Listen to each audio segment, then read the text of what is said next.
Good morning. Good morning, everyone, to day 3 of our beautiful conference, or day 4, depends on how you count. For me, it feels like day 5 already, so let's see where we are going here. It is great to see so many of you here this morning. We have a plenary with 4 keynotes, I hope. Let's see. We have very few housekeeping announcements to make, and one of them is that we have this afternoon a number of special sessions. We have the ECCWO event, we have an aquaculture special session, and we will hear one of the keynotes on that topic. We have the Supreme, the UN Decade Program session this afternoon, and we have a science policy action panel this afternoon as well. So it's a busy afternoon, but it's not only a busy afternoon, it's a busy morning and it's a busy day with all the sessions that we have. We have already indicated that on Friday we have the lunch break half an hour later, so at 1 o'clock, so all the talks will be before the lunch, and then we'll, after lunch, go into the closing of the meeting. Another announcement, now that you adapted to 8:30 beginnings of plenaries, it will be, of course, very difficult for you, but we start the plenary tomorrow almost at 9 o'clock, so we start half an hour later, so you can sleep in a bit at least. So I said we have 4 keynotes this morning, and I will introduce all of the 4 keynote speakers. I have one announcement. So we had original, and you might have seen already the change in the program. We had originally a keynote speaker for session 4. Session 2, plenary speaker for session 2. That unfortunately couldn't make it because he had an emergency call and he needed to go to Kenya to help and support students from him. So that is unfortunately sometimes the case, that things come in the course. We have, fortunately, an invited speaker who agreed to be lifted to the plenary, so we will welcome her later. So it is my pleasure to welcome the first speaker of today, Mike Rust, who is currently working at the Hub SeaWorld Research Institute. Mike has quite a lot of fisheries and specifically aquaculture experiences in a lot of different countries, including Norway.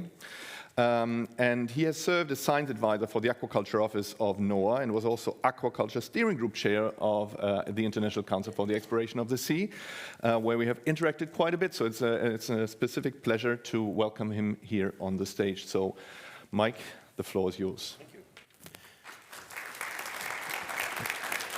you. Well, thank you, and thank you everybody for getting up early to come talk about aquaculture and climate. And I also want to really especially thank the people who are online out there. I know there's people from Malaysia and Philippines who are getting up at very strange times to see this, from Africa, from Japan, Korea, other countries. So I especially want to thank them because we think that this is early for us, but they're the ones that are the real heroes.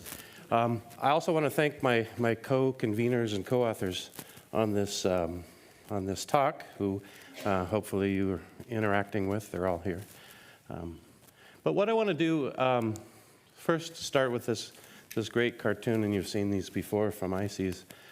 There's one for aquaculture, and I want to start a little bit framing my talk. It's really going to be 3 parts. The first part is what I'm going to call a bit of a smorgasbord of context for aquaculture in terms of its role in seafood security or food security, nutritional security, and then also how it intersects with various aspects of climate that we are concerned about in terms of adaptation, mitigation, and so on. But then I want to switch and talk a little bit about an effort that was undertaken at ICES to figure out how to include climate information in advice. And it was a workshop, ClimAd, that was both geared toward fisheries and aquaculture. And it really then became the genesis for the third part, which is this afternoon's session, where we hope to continue some of that work. And I'll talk about why we want that. And I'm then going to ask you all to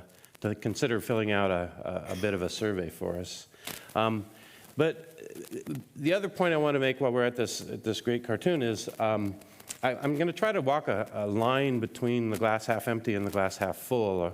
I want to bring in both the yin and the yang of climate, and that there are opportunities which adaptation would want us to increase, as well as risks and vulnerabilities that we would want to try to lessen. So with that, I hope you'll bear with me. We'll start our smorgasbord with where aquaculture is in the global seafood supply chain. And just make the point that building resilient seafood in the future is going to mean aquaculture. Somewhere between 2008 and 2018, aquaculture became the larger supplier of seafood, and capture fisheries became, about the same. So we live in a world, and boy, all you had to do is eat at the buffet here to see, the aquaculture. It's very, very definitely here. And I'm an old guy, and that certainly wasn't the case, a couple decades ago. But it's not all equal. Norway being an exception, really, in the West in terms of its seafood production. If we divide it out, and this is a bit of an old slide, and it's in 2008, but if we divide it out, it's really Asia that is producing enough for their own seafood consumption needs. And China in particularly, back in this period of time, China was responsible for the majority of seafood produced in the world. Now, my background is in nutrition, so one of my soapbox issues is human health and seafood. So I added this heart attack line to this to provide some context in terms of what we need from seafood. And that amount is approximately the amount per capita we would want to consume to get the maximum health benefits to keep us from having so many heart attacks and strokes and other inflammatory diseases. So I threw that in there just to see that really there's very few areas that are actually providing nutritional security for their populations.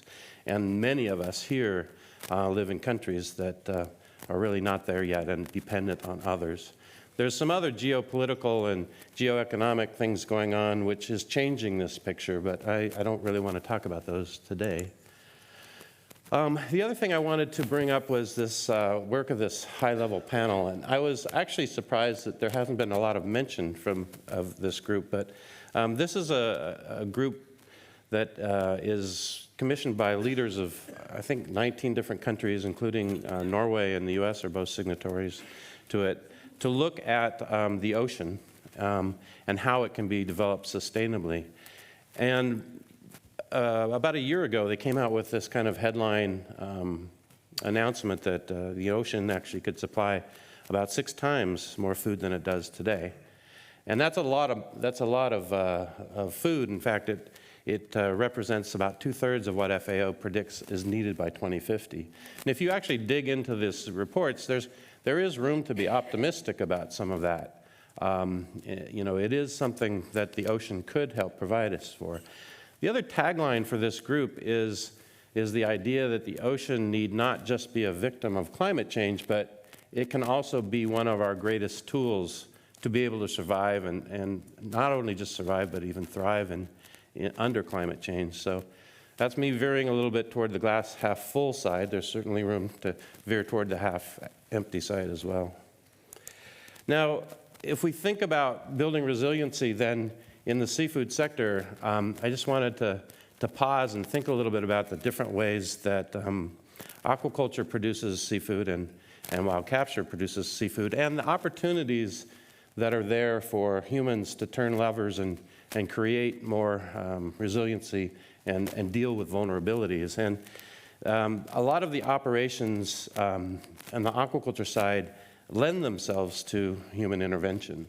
Recruitment, instead of being a natural process, is very often done in a hatchery where things are controlled and organisms can be protected.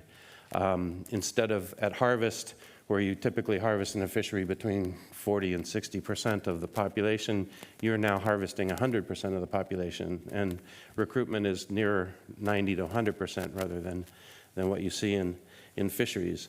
So the fact that there are multiple points for intervention and multiple points for adjustment in the production process, I think allows aquaculture to create different sorts of resiliencies that are maybe not available on the capture side. Likewise, I think the context of food needs to be brought in too. We often, as fisheries scientists, at most we consider the fishers as our stakeholders, but the reality is that more people on Earth experience the ocean through their taste buds than through their toes or their, actually going to the ocean. And one of our constituents that we should be having in mind is those people who eat. In other words, everybody.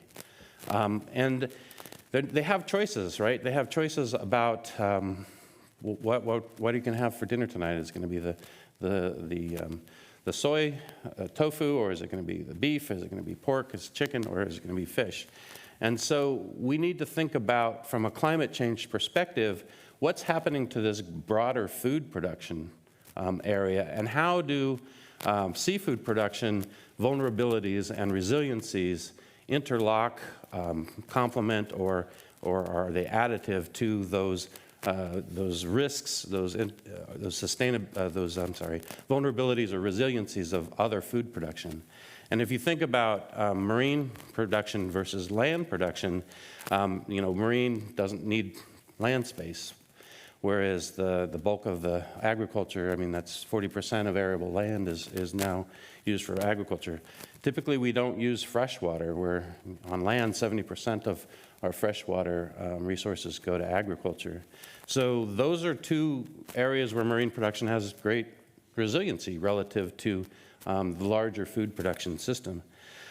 Nutrients, phosphorus and other things can be returned to the land through some types of aquaculture. And then weather is different. In some situations, droughts and floods can be significant for aquaculture, probably less so for fisheries, but certainly impactful for agriculture. So building a resilient food supply writ large means trying to match up things that have vulnerabilities and resiliencies in different areas. And aquaculture, I think, brings a lot to that equation. Then finally, we start thinking about mitigation, and mitigation is, basically keeping greenhouse gases out of the atmosphere in the first place. And growing marine organisms has some significant advantages. One is, just the basic biology. They don't have to create large skeletal systems like terrestrial animals do, so that there's more meat on the bones. And the other thing is they don't have to heat themselves. So more of that energy is available for putting into tissues. And the results of that is they tend to be more efficient in terms of food conversion or protein efficiency. They tend to have fewer net emissions associated with them. Of course, less land and less freshwater consumption, which has already been mentioned. So we have this idea that switching from something which is a larger emitter food supply to something which is a less emitter food supply might be good for the planet and keep some of the fossil fuels in the ground. Comparison for the plant side, that was the animal side, there's the plant side. Seaweeds versus things like corn and wheat, it's kind of a no-brainer. This is maybe one of those things they call the gray rhino, in that there's plenty of information out there, but you don't think about it until you think about it, and then it's like, oh yeah. But seaweeds don't require any land. They don't require any fresh water, and they actually can suck up a little bit of greenhouse gas emissions. Is it enough? I don't know. Maybe, maybe not, but at least it's in the right direction. And if you're going to enjoy that nice seaweed salad versus, maybe that corn, it might help with the greenhouse gas emission profiles. And I wanted to also use another example, and in this case, I'm going to poke fun at the modelers because these are based on models, so you can't necessarily trust them, right, Cisco? Right. Thanks. Okay. So we have a dead zone in the U.S. in the Gulf of Mexico that's probably about the size of Denmark. I haven't actually done the numbers, but it's huge, 16,000 square kilometers. And it's caused by, obviously, nutrients coming down the Mississippi River. All those nutrients were paid for by the farmers who are planting upstream. Comes down, and I think everyone in this crowd knows how dead zones work. But there was a model done where they just did some mass balance. And the bottom line is, if you took about half of that dead zone and you turned it into a seaweed farm, you would meet the phosphorus and nitrogen reduction goals that the government has set for the Mississippi River. Now that's a lot, you know, and it's also one of those things where you look at and say, like, is that feasible? That's a huge amount, but it's not an impossible amount. So definitely a challenge, but it's also a possible challenge. And at the same time, this would remove about 1.3 million tons of carbon. Not a lot on a global scale, but it could be very significant on a local scale. And it's something. And the other thing about this, and one thing that I have noticed when I was a science administrator was when you can when you can hook an economic driver to an environmental social goal, you have a much better chance of causing that to happen. And this is one area where you actually can hook an economic driver to an environmental goal. Okay, so let's change pages now and talk about what we're going to do this afternoon and risk and how that all came about. And it came about with these reports, these annual reports from the World Economic Forum. And I don't know if you've seen these. Every year they summarize and they rank the risks to the global economy. And the way they do this is, I thought, was clever, and we tried to kind of repeat this approach in the ICES workshop that I'll talk about. But they have about 800 economists around the world who are used to this annual survey. So they're somewhat trained, which is beneficial to reduce some of the bias inherent in this approach. But every year they have this list of about 20 global risks, and they send it out and they ask them to rank them in terms of their likelihood and their severity. So basic risk approach, things that we've talked about. And this year, this came out actually just in January, the top two in the next 10 years are failure to mitigate and failure to adapt to climate change. And there's a whole section in here on, how do we make a smooth transition rather than a rocky transition to the new climate. And actually, a lot of these risks relate back to climate change, biodiversity issues, natural disasters. What's kind of interesting is that wars are toward the bottom and pandemics are toward the bottom. So, and it's an interesting approach. Now, it's not right. The whole design of this sort of approach, and how we're also going to try to use it, is to avoid these things from being these risks by identifying them early and getting the community to start working on them to reduce those risks one at a time. But it provides us a priority as researchers on, okay, what things really should we be working on? It provides government funders with a list of, okay, what kind of things should we be funding? And we're going to try to copy some of that, and we did in this ICES workshop that I talked about on getting climate-aware advice and trying to kind of take this approach so that we could give countries ideas of where they might want to go.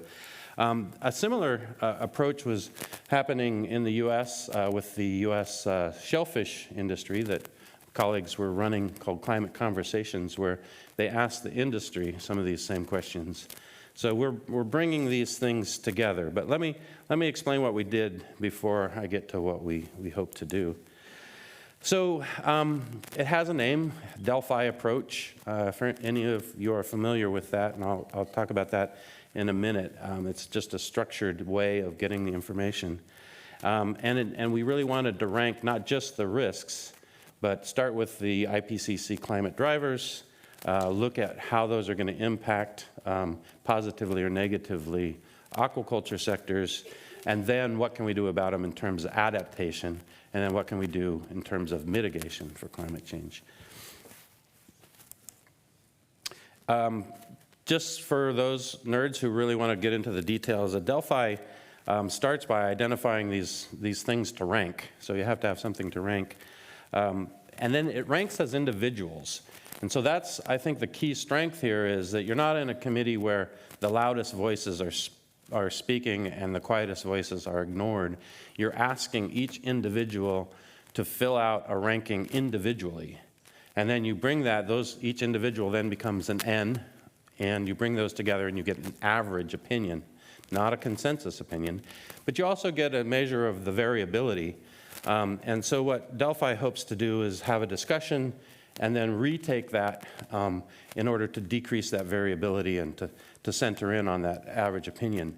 For us, I don't think we want to do that last part because I think some of the wisdom might be in those kind of strange opinions out there, and we don't necessarily want to weed those out. So we're just going to kind of start with the first parts of the Delphi. And this is our model, everybody's got a model, of the things, and this should be familiar to everybody here because it has all the components, the climate drivers, how to mitigate the impacts. In our case, we have both negative risks and positive opportunities. How do we use adaptation to get rid of the negatives and to advance the positives? And then, what can we do about it? How can we mitigate? So we got some pretty cool results from this, which I'm not going to show. But from a methodological point of view, it was quick and easy. It was applicable to a wide variety of situations, in my opinion. It was consistent and repeatable. And the other part of it is because it's been used by the World Economic Forum and others, it's something that policymakers can recognize and take in. So it's something that's recognizable by decision makers as an output. However, especially for aquaculture, we had some issues of very low sample size and low numbers. The participants of this workshop put in about 50 hours apiece, but there were only between 7 and 13 aquaculture experts in the group compared to 30 or 40 fisheries experts. And those of us who work in aquaculture are pretty used to those kind of ratios. There's just not as many of us, I think, out there. But anyway, that's still a little bit low for really making these global risk assessments. I think we need more, right? The other thing was diversity of expertise. And in aquaculture, you have, like agriculture, these different areas of expertise which are very diverse: genetics, economics, physiology, husbandry, social sciences, pathology, veterinarian, those kind of things all come at things from different points of view. And in those small numbers, we didn't have any economists, we didn't have any social scientists. We only had one geneticist and one nutritionist. And then there's issues of depth of field. So you don't want to just have one economist. It'd be nice to have 5 or 6 so that you can get an average opinion from that point of view.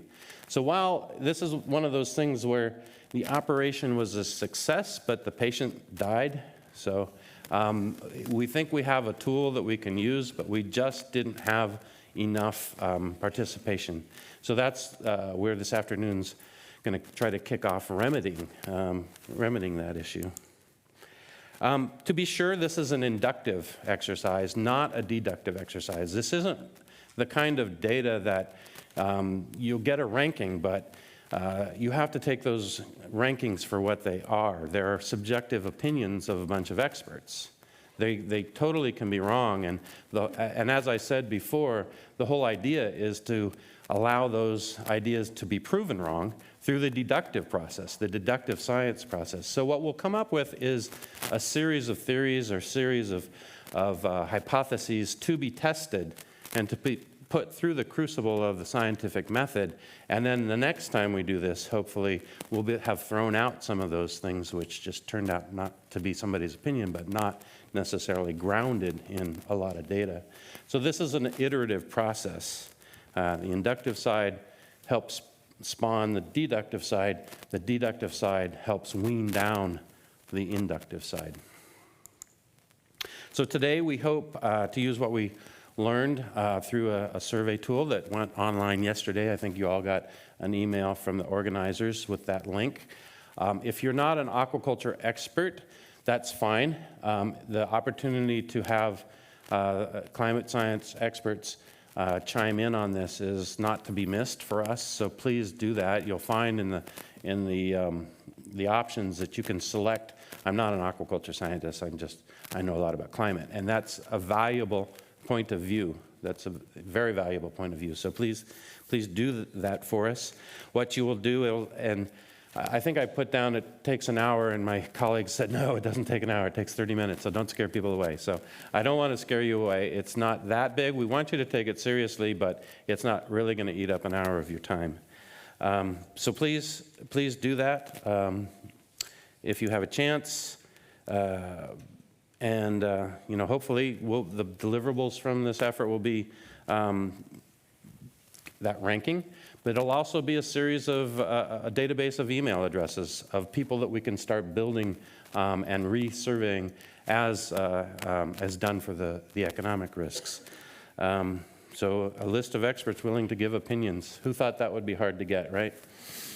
Lots of theories that need testing, so this will come around back, hopefully spawn a bunch of grant proposals to prove these things wrong. Please do. And then recommendations on how often or how we do this. Do we break it into regions, aquaculture systems, expertise, what have you. So here's the slide. You can use your little phone to take the QR code, or you can go online and find it. Please join us this afternoon. We'll have responses that we get between now and then. We are going to, I hate to even say this because you won't do the survey, but in full disclosure, we're going to leave it open for another week after this. So if you don't get to it, there is still time to put your input in. So thank you. And yeah, let's get it done.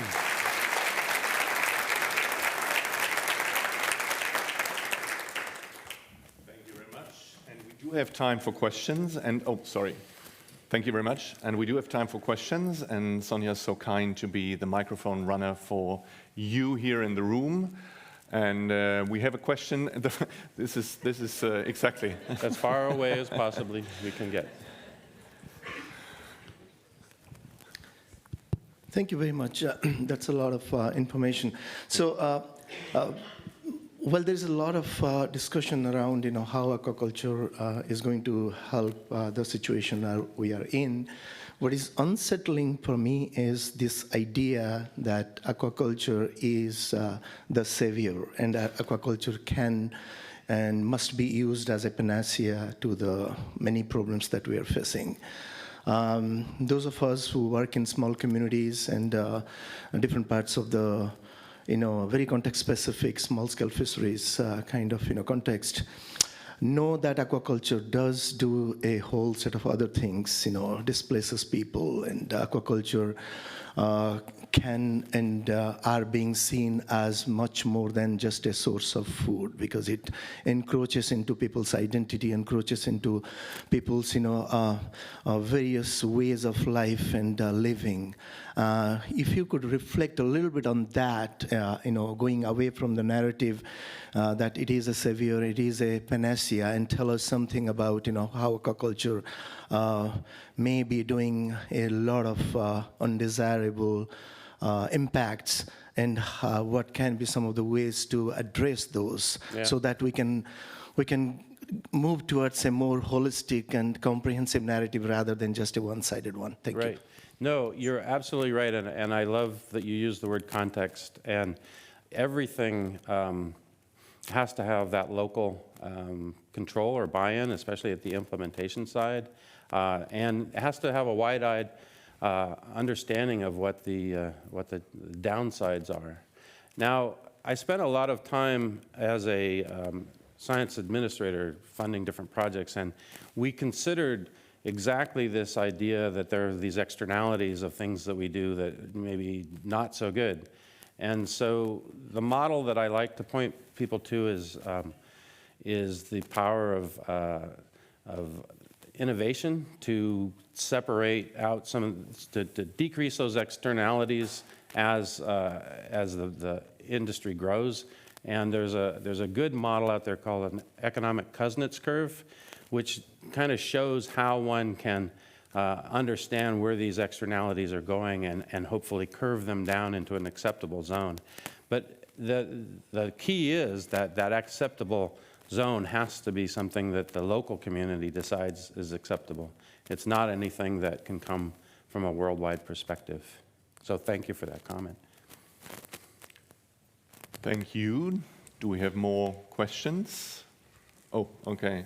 That's the typical thing, yeah? Yeah. Can those people who plan to have questions sit together? Thank you. I could run too. Thank you, Mike, for really thoughtful comments as always, and also thanks for your years of incredible service to ICES as the Aquaculture Steering Group Chair, and your legacy lives in that role. So thanks. So what do you think are the main policy actions that would help to accelerate the growth of sustainable aquaculture? So that's a nice, easy question. Ask a social science. Yeah, the main policy. So in a lot of countries, mine included, aquaculture is not really even on the policy radar. We are, and there's a lot of different reasons for that. There's not an aquaculture constituency to lobby for aquaculture being important in the scientific or the policy or even the regulatory arena much. So I think from a policy structure, it's going to take some bravery in terms of decision makers to blindly invest in creating a structure that can take into account this gentleman's concerns about how do we develop this in a way that follows the triple bottom line approach. So it has economic development activities, but it also can provide environmental and social benefits. And I think there are ways. If I was to give one policy recommendation, it would be for the grant funding folks, and that would be to change your criteria from just the economic feasibility of a project to a triple bottom line where you consider the economic development, the environmental benefits, and the social benefits, just to also build up front something which minimizes the externalities associated with it. Wonderful. Thank you very much. Thank you very much, Mike. Yeah. Pleasure, as always.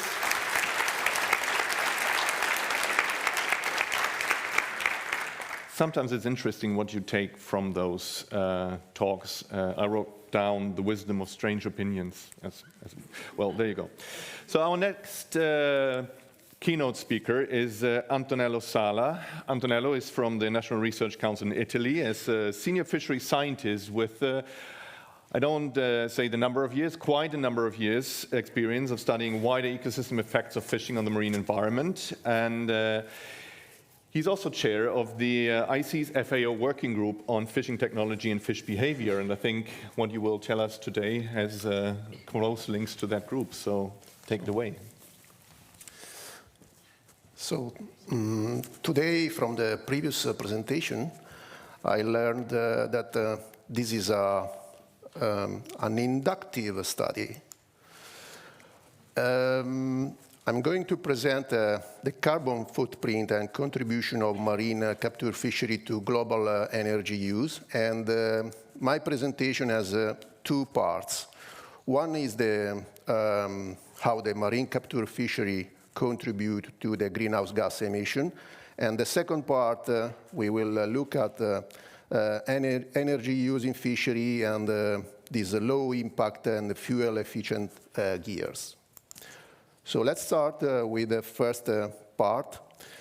In this diagram, we see that the world emits around 50 billion tons of greenhouse gases, which is not so informative when we give this overall figure.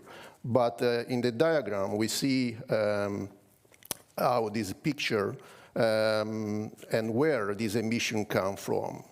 In the energy-related emission from agriculture and fishing, we have 2%. So it's very important to understand how we can reduce also this energy emission. And the FAO, I was involved in a study from 2021-2022. I cannot present the result because this is a study under review. Have developed a study to understand this global fuel use and greenhouse gas emissions. Practically, there are two methods to evaluate, to assess the emissions and the fuel use.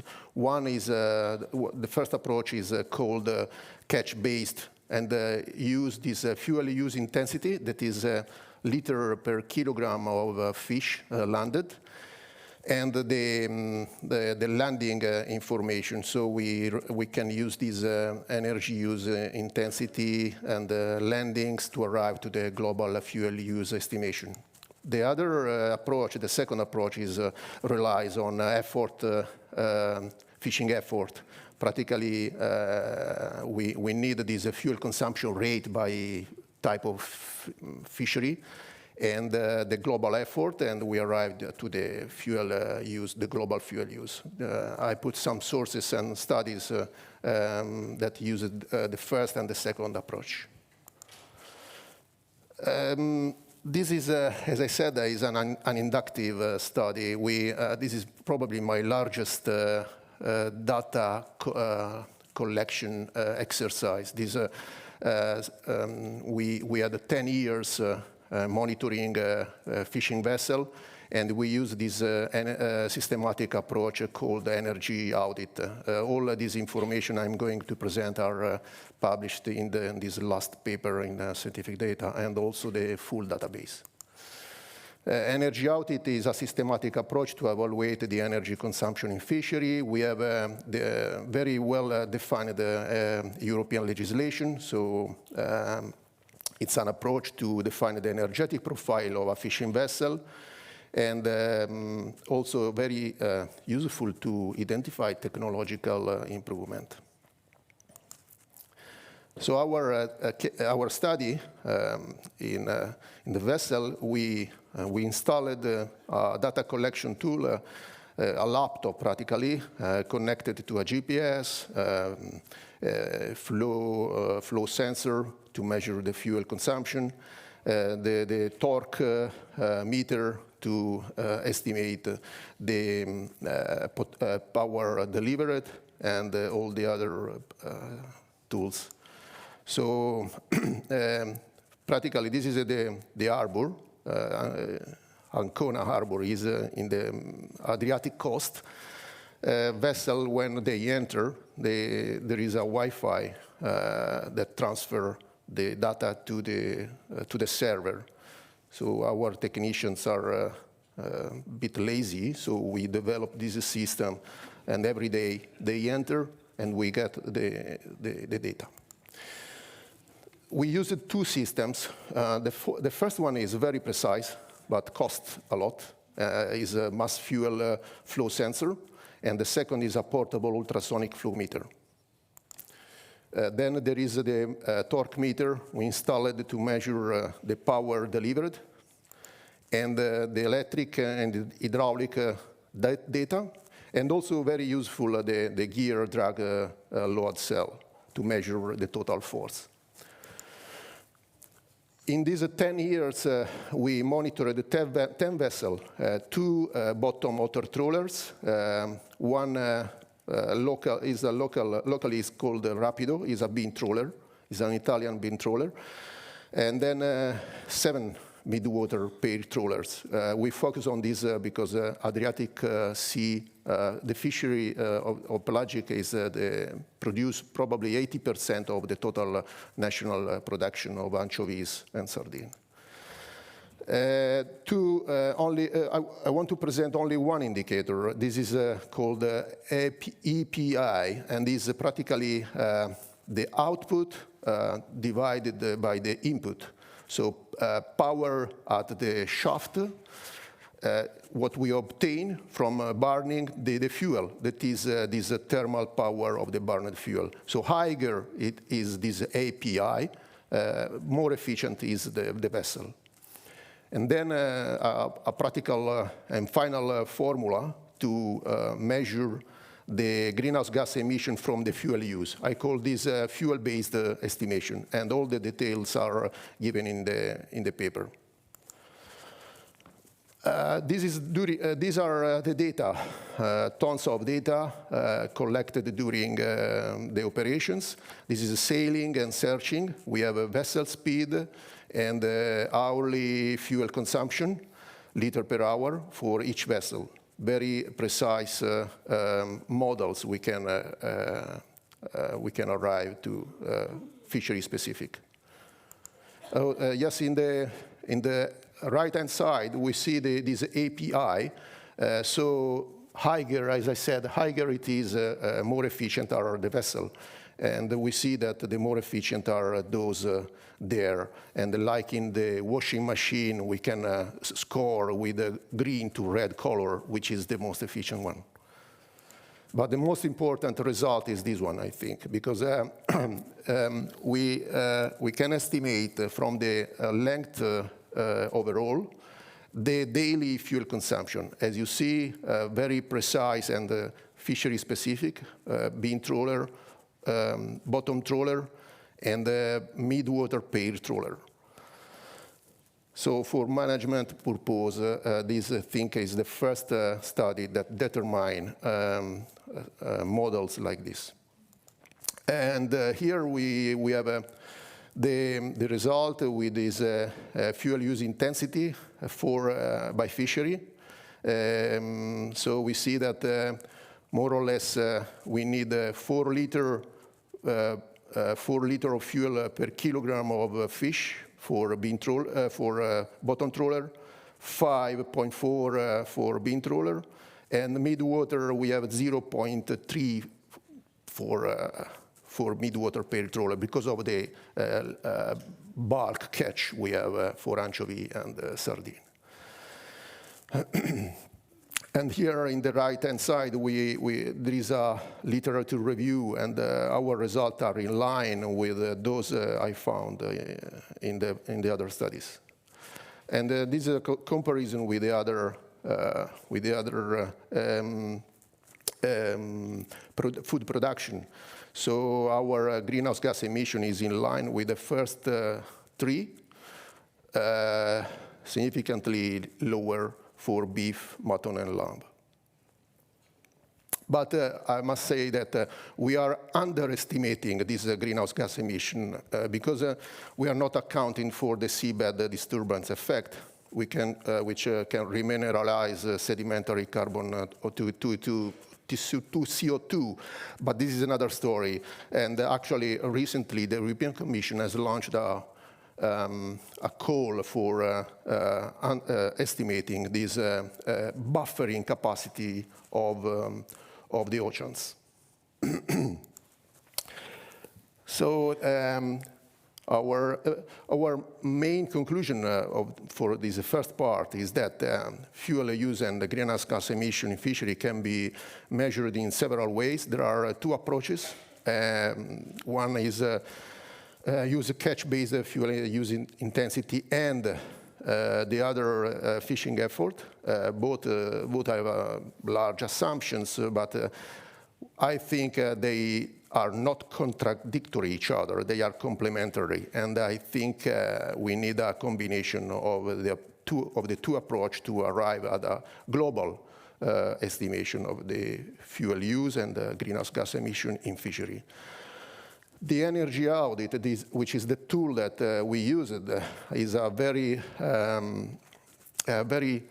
interesting and precise method to estimate for specific fisheries the fuel consumption and the greenhouse gas emission. In the Mediterranean, we have almost 3 liters of fuel per kilogram of fish, which correspond approximately to 8 kilograms of CO2 per kilogram of fish. This is just for cradle to gate, not considering the processing and the processing phase of fish, so just for the fishing operations. So let's enter into the second, change the page, and we enter in this part. This presentation I presented before was already presented during the working group of fishing technology and fish behavior in India this year. This part is completely new, so I'm not sure if there is someone attended that working group. This part was not there. So more or less, very roughly, these are the fishing gear resistance. We have 10% from warps, doors 25%, bridle 5%, ground gear 15%, and netting 45%. That's why we focus on doors and nettings, because are the most promising parts to achieve a fuel save. So we tested, we improved the traditional V door, and we tested this VF15, which is a Tiburon otterboard. And here we see the traditional, and these are the data from the experimental. And we have we measure 18% of fuel saving from this otterboard. Don't ask me later if the catch was the same,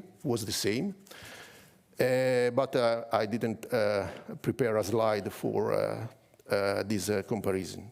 So here we have a profile for a vessel, trawling hours per week, fuel cost, current fuel cost, consumption, for traditional and the experimental. Here, the door investment is there, and actually using the otterboard, the experimental otterboard, we must consider this acoustic system for monitoring this door, because it's off the bottom, so it's very important for the fisher to check in real time where the otterboard is. And we arrive, considering the data we measured, we have an annual saving of 27,000. So we have a payback time of 15 months. The other example for arriving at a fuel saving is this W-troll concept. The total drag doesn't change, but in the wings we have a less drag. Therefore, we use a smaller size otterboard, and we have a drag reducing of around 15, 16, 24%. We tested these materials, these high-strength material. Practically, we changed the design of the traditional locally used trolls, and we introduced this Rubitech that is a Dynema. And here we tested with our instrumentation the braking load, and the Rubitech is 3 times higher, so it's a safe replacement. And here, likewise, the first case study, I present the comparison between the two, traditional troll. All these data are experimental data measured at sea. So fuel consumption for the traditional experimental troll, and we see that we are around 5% of fuel saving.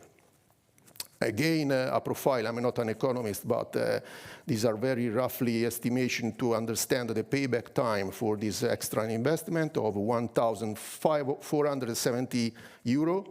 We have a fuel cost per year there, and 13,800 saving.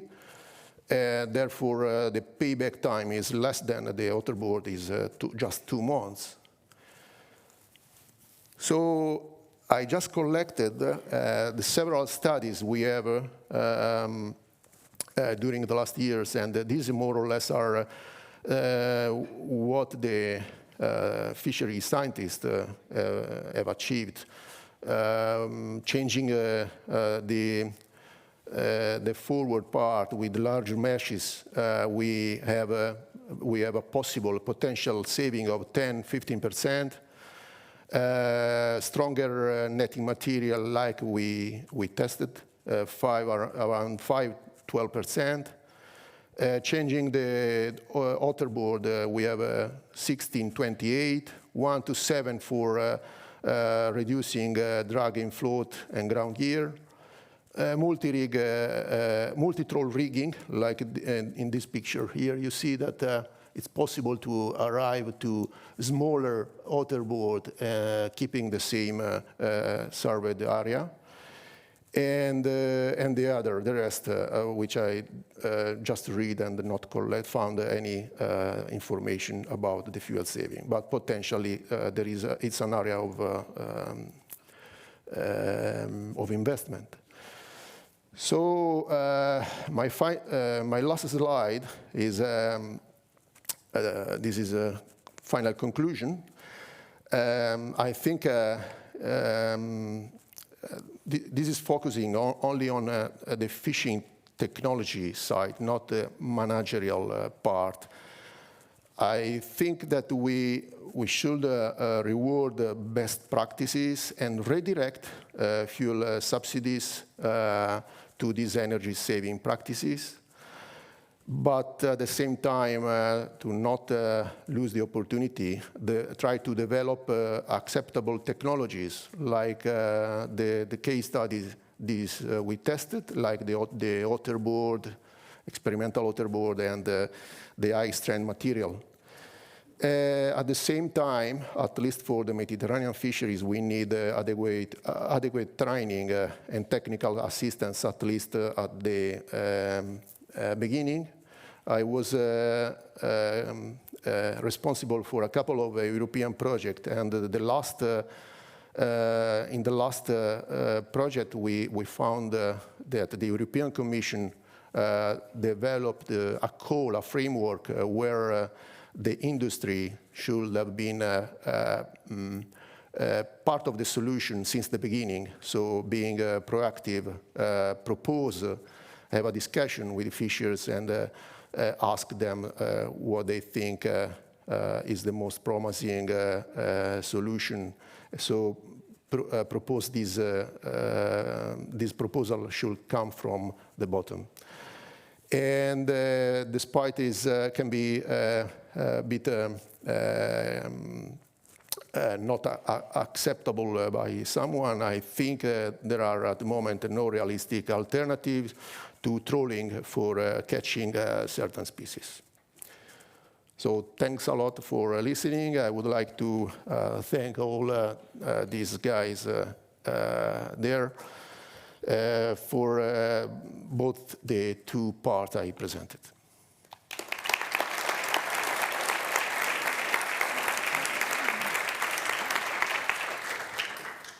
Thank you very much. And we have time for questions. There's 2 questions. That's very nice. This is what I meant. People asking questions sitting close to each other. Thank you. Hi, Lansel Blondeel from Ilvo here. Yes, hi. I just have a question on the participation aspects within the fishery. Are some of these technologies you tested already fielded by fishermen, and have some of these results from the greenhouse gas emissions led to changes in the sector? As I said, this is a long study, started 10 years ago. Some are already used by fishermen. When we tested, they were not used in our area. So the Tiburon VF15 is largely used in Spain at the moment. I think it's the main outerboard there. And we just started to introduce in Italy. Rubitech Dinema, when we tested for the first time many years ago, we had several issues about the knot slippage. And now they fixed it and think they are using also this, especially in the mid-water paid trawler. I'm not sure about the second question you asked. I forgot my own second. Yeah.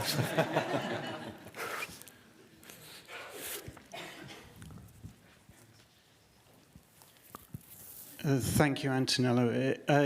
Mark Dichikolos, Chair of the ICES Advisory Committee. You're also working with ICES in terms of the triennial review of innovative gears for the European Union, and thank you for that. I have a question for you in relation to our experience over the last 10 years when innovative gears are being proposed and then political campaigns are launched against that innovation. Do you think it's feasible in Europe to actually make dramatic changes in the current climate with gear technology? I don't believe in big changing. I prefer small changing, which arrive to not in one big step to what we can achieve, introducing all at the same time. So practically, if we sum all these potential saving, we arrive to more or less 30–40% of fuel saving during the fishing operation, not during the fishing operation, because the activity is not made only of the towing phases, but we have sailing, especially for the mid-water trawler. The sailing part is very fuel costly. So I think I think that we should have this small saving in collaboration with fishers, and not have a corruptive and not a very large introduction, completely changing the fisheries, because I think it will not be acceptable. In my last slide, one of the first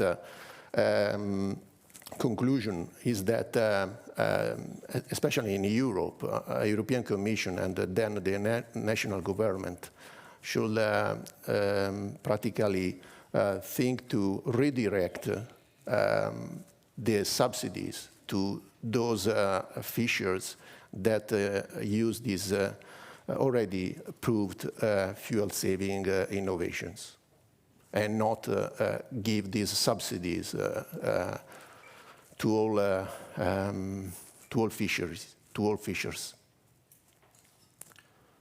Thank you. We have time for a last question. Thank you. Adrien Comte, Research Institute for Development. I was hoping that you could actually expand on this last point, because, I mean, to me, the first thing that would come to my mind would be to ban the subsidies on fossil fuels in the fishery sector. So maybe you could talk about the if that's the most effective or not, or if it's politically feasible or not to stop the subsidies. I'm not sure to understand the question, sorry.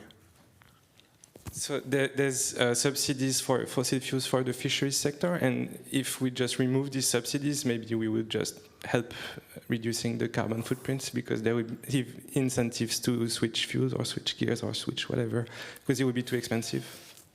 That's not easy to answer. And I don't know how to respond. I think fishers are not in the room here, but some fisheries will not. Fisher will redirect the cost on the food production. So you probably have a reaction on the price of if you increase the fuel, which is more than 60% of the cost for the fishermen, then they will redirect this cost to the fish price. So, thank you. Thank you very much. Thank you very much again.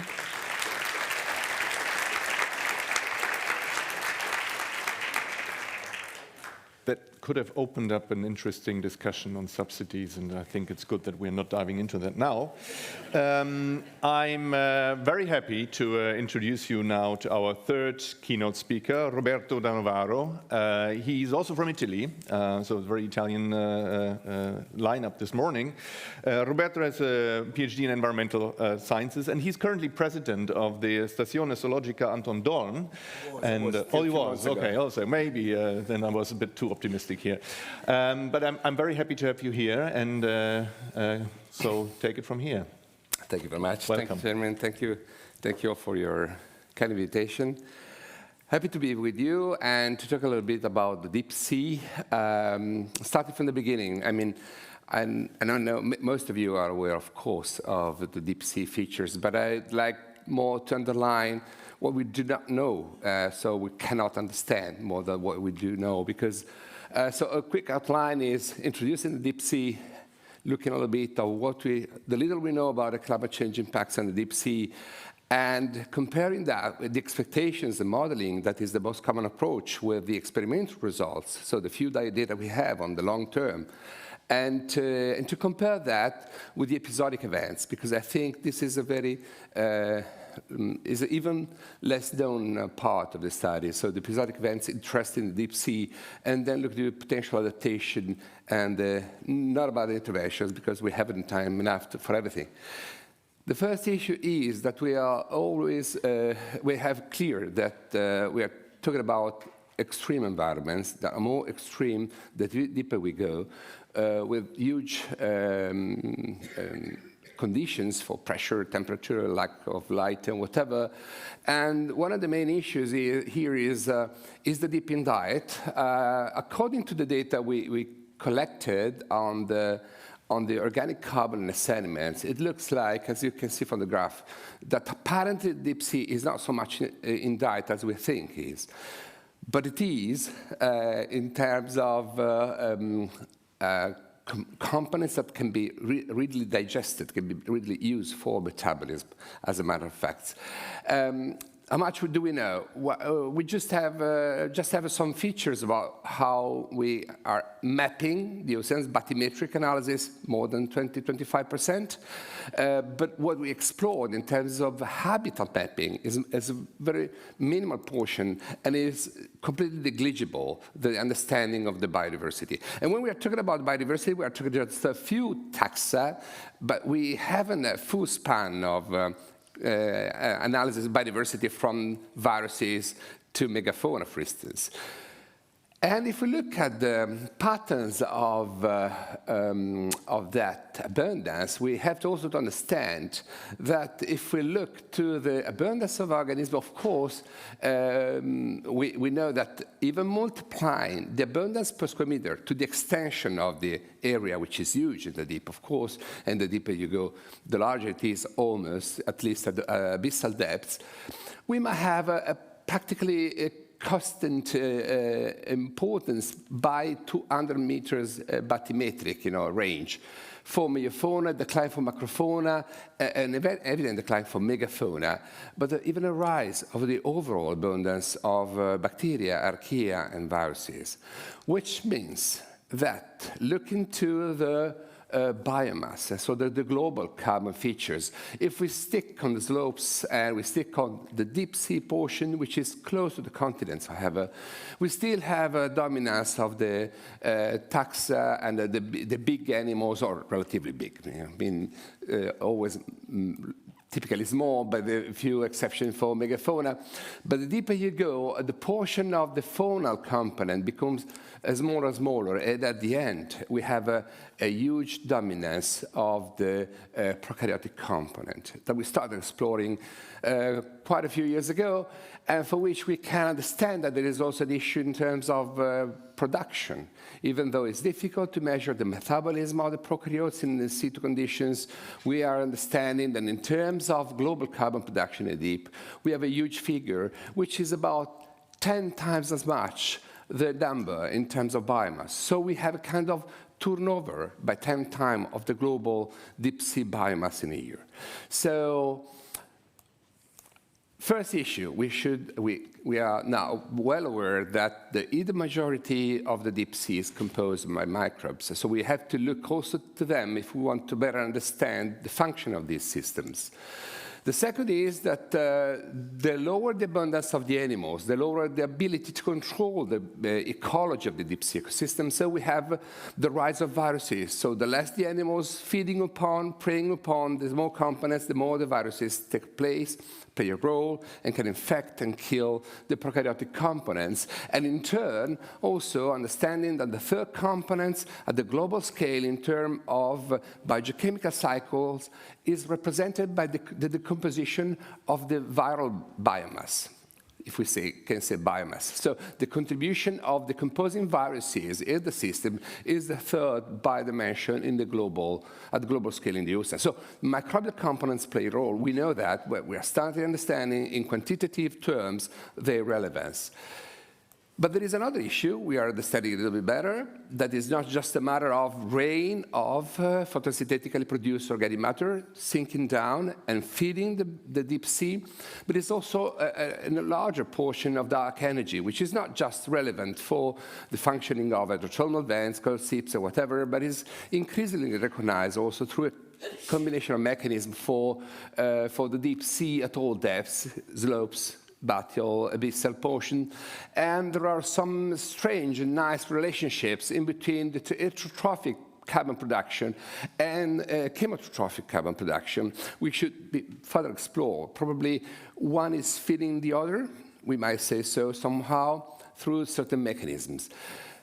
But coming back to the problem of the biodiversity and the need of protecting deep sea biodiversity, which is so relevant, we have we are all convinced that there is a plethora of deep sea habitats hosting a huge variety of species, a large portion of endemism, a lot of work to be done. Several centuries of exploration still ahead to comprehend and to census the global biodiversity. The deeper we go, the less the biomass, but the more the number of species we do expect to discover, especially for the smallest components. So we can roughly hypothesize that even in large and investigated areas, such as the deep Mediterranean Sea, which has been explored since centuries, still we know probably half of the species for megafauna and macrofauna, and much less for the other components. That said, how much do we know about climate change impact the deep sea? I anticipated, I think we know very little, and we have to distinguish in between long-term processes and episodic events, episodic phenomena, which are now more increasingly recognized also in the deep. So what we have assumed in the past is that the rise of sea surface temperatures is leading to a progressive increase of deep water temperatures, which is leading to a decrease of carbon supply, carbon export to the deep, and along with the decrease of oxygen availability, especially at mid-depths. While for the episodic events, we know that these are abrupt changes in density, which might be due either, typically, to a very abrupt decrease in temperatures leading to an increase of density, or to an increase of salinity, and a mix of the two.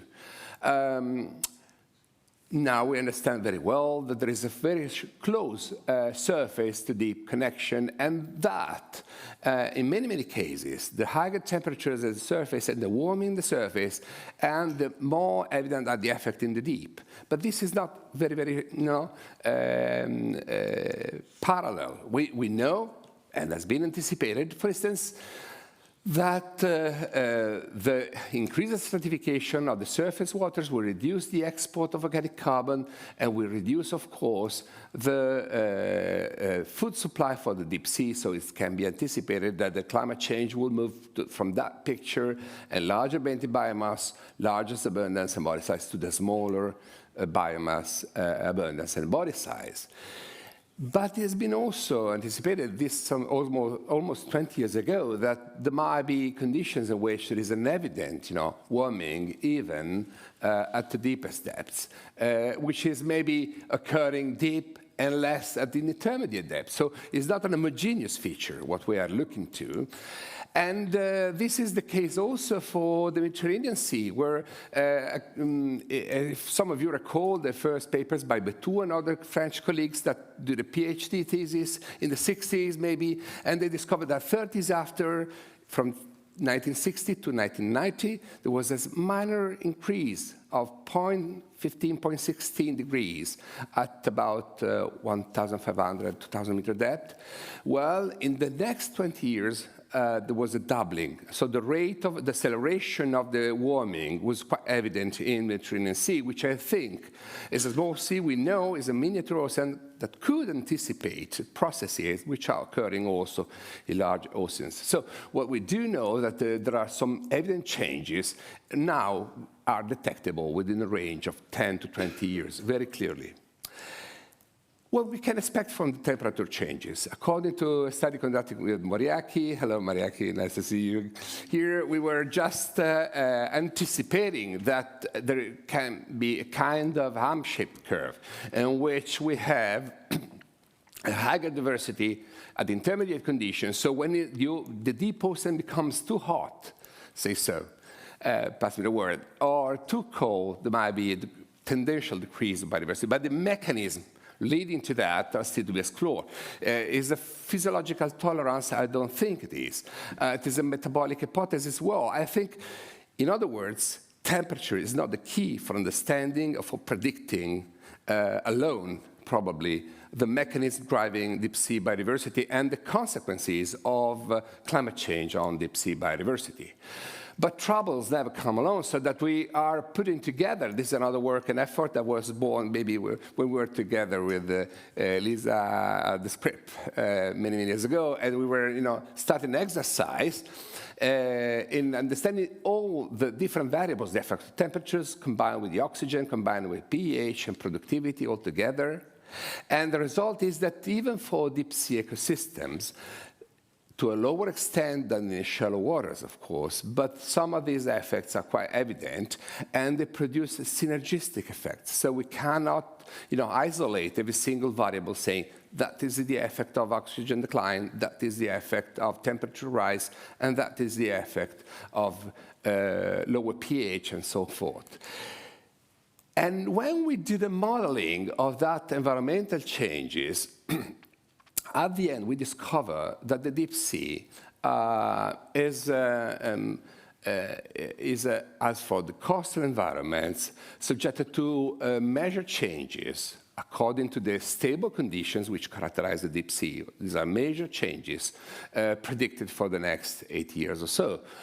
And also, for instance, that even pH is anticipated to be relevant in terms of declining values at badial depths. And this is important because we anticipated, for instance, the reaction of some corals. This is the red coral, which can live down to 1,300 meters. We expose the corals to the conditions that are predicted for 2,100, and they are unable to produce sclerites. And these are species that live 250 years. So the corals that are there now will see the 2,100, and we will be unable to grow further.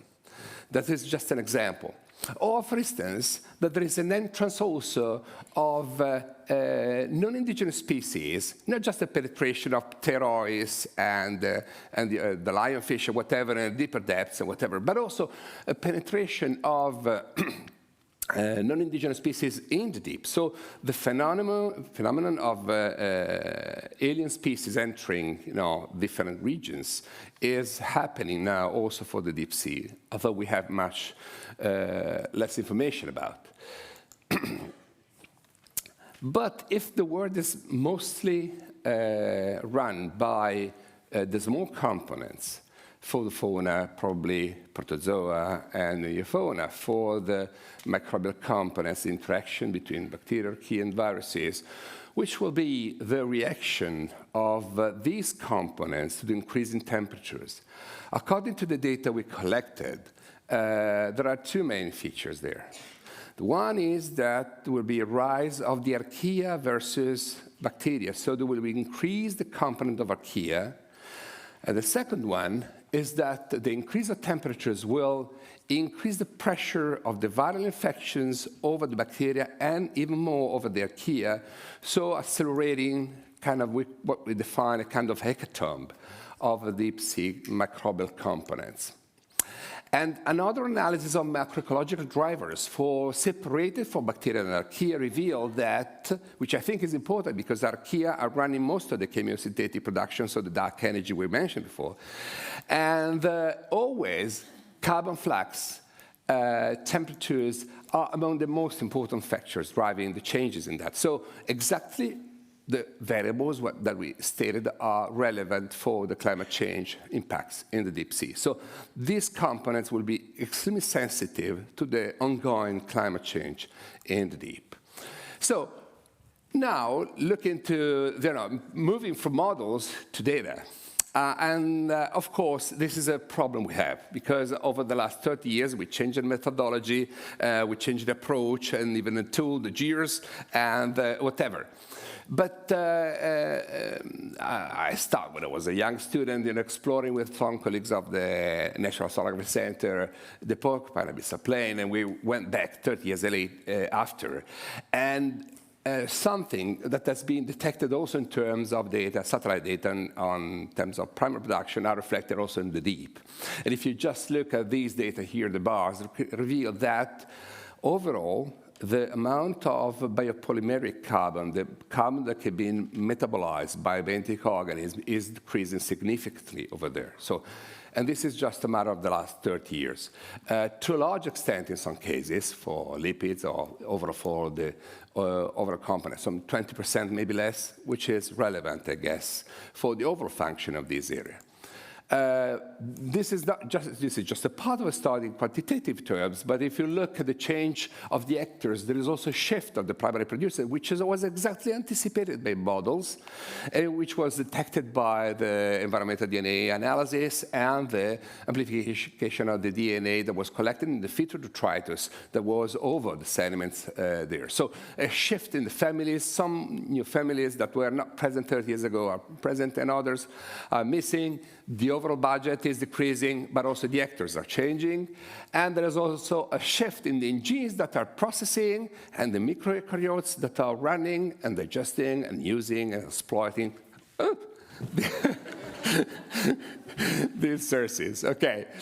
But I'm from the Med, I'm from Italy, so I need to give a very, very quick look to the Mediterranean Sea, which is a model together with the articles and, of course, of the areas that also due to the average shallower depth, we're about under 1,500 meters in the Mediterranean Sea, about 2,000 meters, I guess, in the articles. And so they are subjected to the faster deep water warming or deep water change. And I want to move from the long terms to the episodic events, because now it's been clearly demonstrated that episodic events can interest the deep sea down to 2,000 or even 3,000 meter depth.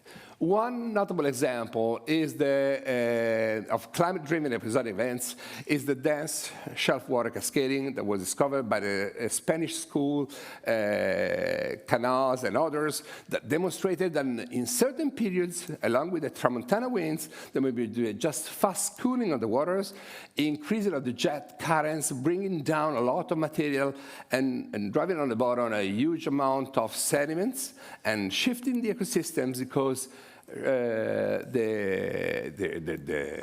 shrimps and the other fisheries there disappear for a while, reaching the depth of 1,600 meters or something. So there might be abrupt changes leading to shifts in community, leading to shifts in feeding on the deep. And these might be, of course, episodics, but are more common than we do expect. It's just a problem that we do not investigate many times the areas. At the same time, the Mediterranean, there was an important deep water warming events that are clearly identified and are keeping on with an almost exponential trend, as you can see here. Twice as much than in previous decades, which are leading. We can't talk about deep sea heat waves. We are talking about heat waves all over the oceans and the coastal areas. But I think that in the future, we should look also at the possibility to observe heat waves, minor heat waves compared, of course, to the extension of the 5 degrees observed the last year in Italy, in the Ligurian Sea, was 5 degrees more, the heat wave in the surface water down to 20 meters, okay? Probably it will be a matter of 1 degree or even less, depending on mesophotic depth or whatever. But this is leading to a change in the microbial consortia, in the microbiome associated to the gorgonians, and in turn is leading to change in the immune defense and ability to resist the pathogenic forms that can infect and kill, and might be associated to the spread of mass mortality events, which are occurring also in coastal shallow waters and at mesophotic depths. So just a matter of an idea to further explore in the future. Or look at the deep Mediterranean, Eastern Mediterranean transient was a phenomenon that in between the mid and the end of the 90s changed completely the mechanism in the deep sea. Well, that was interesting because there was a number of changes led to an increase of organic matter availability along with the rise and then a collapse of temperatures, a change in density, an uplift of water, let's say something abrupt, and there was mixing and changing a lot of things. It was driven by a climate event, of course. What I think is interesting is that the biodiversity changed. We do not have a mechanicistic explanation for that, but for sure, 50% of the species were replaced, which is quite an important issue because the degree of change was just in a matter of 0.1 degrees. So, of course, that was not probably the result just of the temperature change, but also of the change of many variables, density, along with the productivity, fluxes. Well, but the result is that an episodic event in a few years was able to change 50% of biodiversity down to 2,000-meter depth. With this complex mechanism and also changes in the biogeochemical cycles that at the end are so relevant also for determining and driving the abundance biomass and diversity of the benthos. Now we are looking to decadal changes also in the Mediterranean Sea, and the results are showing another trend which is confirming the hypothesis of increasing the diet of the deep, decreasing the availability of organic carbon, which leads also to a decrease of the prokaryotic abundance and the further, even more evident decrease in meiofaunal abundance. So the lower the input and accumulation of organic matter on the deep, and the lower the biotic components. Yet, what happens at the same time is that the viral components that we anticipate that are so relevant to kill and produce the turnover of the microbial biomass are rising up. So they are increasing the shunt of the microbial biomass, and so they are diverting the prokaryotic production to the DOM, to the dissolved organic matter, instead of making microbes part of the food for the larger animals. So this, diverting this production means that they make even lower the availability of organic matter to produce megafauna, fish, and whatever. So they were creating bad conditions. So last 2 points, if I'm not too late. Bad news, right, but is there a chance to see an adaptation to that? Yes, there is. The point is that I don't know if we like the adaptation of the deep sea. I mean, of course, we are always very conservative, and we don't want to see things changing. This is my opinion, of course. But what we can expect, anyway, is that there is an adaptation, and the nature tries to cope with that changes and to the shorten of food or whatever by doing something, increasing the efficiency of exploitation of organic matter. So the reaction will not exactly proportional to the change in food supply. And the second is favoring the increase and the presence of species and taxa which are more opportunistic and able to exploit the different food sources and by reducing size. So overall, of course, we're shifting from larger size to a smaller size. A process that we could say, but is not fully correct, as promoting deep sea miniaturization, which is not the result of the pressure, but to the limitation in food supply. That's very clear now. Concluding, we are facing a big picture in which we generally tend to look at the problem of the impact of climate change one-to-one, face-to-face. You know, what's impact on the fish, what's impact on the biogeochemistry, what's impact on that. But we should look with an holistic approach to all components together, which is very difficult. It's a challenge. And we should understand that if we do not understand the mechanism and the processes of exploitation of food supply and the channeling of energy, material to different levels. Bacteria, you're right, bacteria, but there is a huge differences in between the heterotrophic bacteria, chematotrophic bacteria, pathogenic bacteria. In the future, the deep sea will be exposed even more to the expansion of epidemic events and disease, of course, because of the stress that has been hypothesized on the base on the heat waves and the shallow waters. So we have to comprehend the overall, interactions, which is really what we miss, to better anticipate and to cope and to adapt and to support and to find solution for the deep. So if there are some take-home messages, maybe there are, is that we have to do more first, and follow the line on Lisa Levin. It's difficult to find conclusions if we have no sufficient information about that. And I still feel we miss some pieces of the puzzle in there. But we do understand, we can confirm that deep sea are extremely vulnerable to climate change because they are more sensitive than in shallow waters, as we do expect, to even minor shifts in temperatures and in physical conditions, and that they respond very quickly to that with almost all components, of course, even more rapidly from the smaller components, that the climate change will increase the variability and the extent and zigzag processes.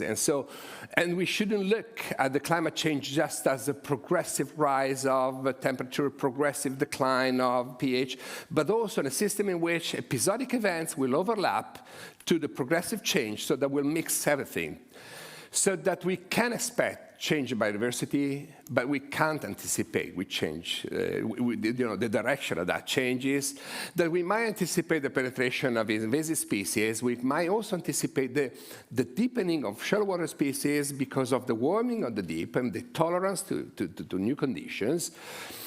The increase of some microbial components. I don't know what will happen, if the archaea will dominate or will be more dominant than in the past, and a potential increase of epidemiological phenomena. Thank you very much for your attention.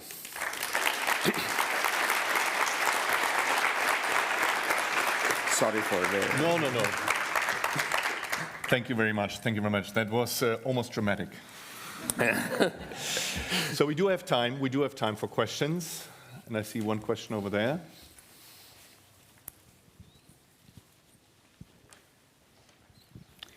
Thank you. Excellent talk. Vera Agostini from the Food and Agriculture Organization of the UN.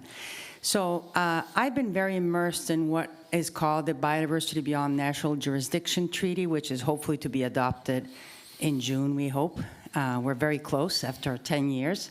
But I'm curious if there's been discussion in the scientific community about how this treaty may impact your work. I have reflected on this, but I'm curious to hear what the science community is saying, if you're tracking this, if you're aware of this treaty, that kind of thing. Thank you.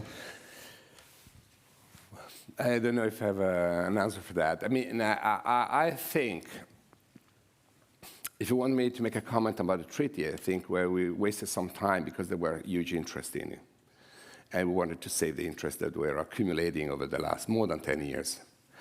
But to provide an input of the potential, output of the treaty, I would say that since we know very little about the habitat mapping in the deep, which I think is one of the main challenges of the future, but not for exploitation, but also for protection, for managing. The problem is that we are doing the multi-spatial planning without knowing the habitat mapping, which is awful, stupid. So my hope is that we can find a kind of global or a multilateral agreement also in terms of cooperation for science. As the one that is done for aerospatial activities and whatever, why not doing the same for the deep sea? Why not doing the same for the high seas and collaborating? No one single country has the strength, not even the United States, not even Norway, have the technologies enabling covering the huge 60% and more of the ocean, which is in the I think in the DAG seas and in large part of it within the treaty. So this is the hope I have. I don't know if I responded to your question. Wonderful. We have time for one further question. Yeah, Geir Husse from Institute of Marine Research here in Bergen. Hello. Thank you. Excellent overview. I was wondering whether you think that those ocean areas that are naturally warmer, like the Red Sea, are they a good model for the future, how the future might look for the deep sea in other places? And how do the bacterial or microbial community look in those areas? Yeah, that's a very nice question. Yes, I think so. I think that in the scientific community, we spend too much time saying that is a specific case. We need to understand what's happening at the global ocean or in the Atlantic or the Pacific. Why we should exploit the conditions of specific cases to understand. These are huge models, the megacosms, or whatever you can call, to understand what it is. Of course, there are differences because there are problem of latitude or whatever.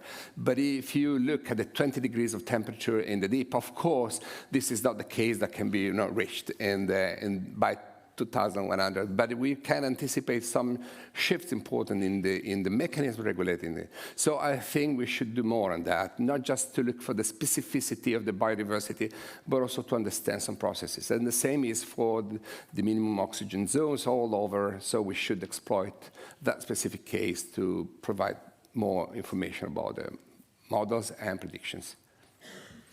Thank you. Wonderful. Thank you very much again. Pleasure.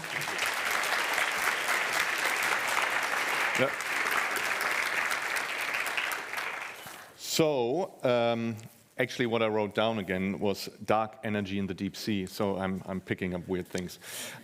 So it's my pleasure now to welcome the fourth keynote of this morning, Astrid Jarre, who is from the University of Cape Town, South Africa. She holds the South African Research Chair in Marine Ecology and Fisheries, and as I explained earlier this morning, the originally planned plenary speaker, Sebastian Viasante, unfortunately had to react to an emergency of one of his students in Kenya and was not able to come. So it was on very, very short notice that Astrid was agreeing to move from an invited keynote this afternoon to the keynote this morning. So Astrid, please come to the stage.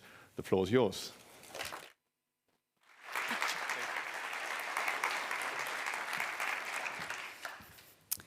Thank you very much. And good morning, everyone. As Jan just said, over a glass of wine last night, I was told that Sebastian couldn't come, and my talk had been bumped up to keynote. Thanks.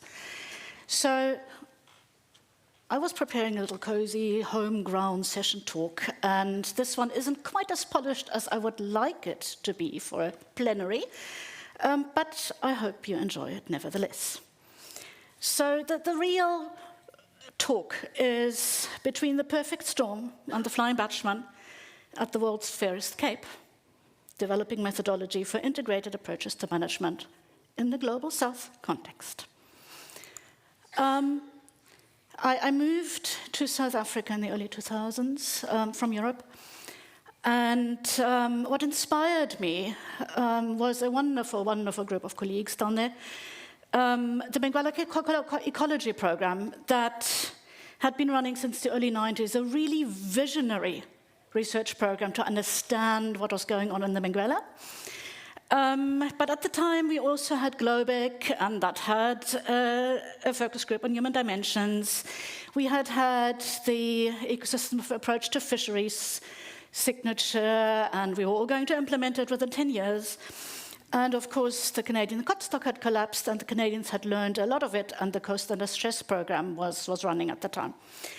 So I'm thinking, yeah, we're going to do something like that in South Africa. But then a very, very eminent colleague came to me and says, look, you have to understand, you might be able to do that in Europe, but given the South African specific conditions, you cannot do it on here.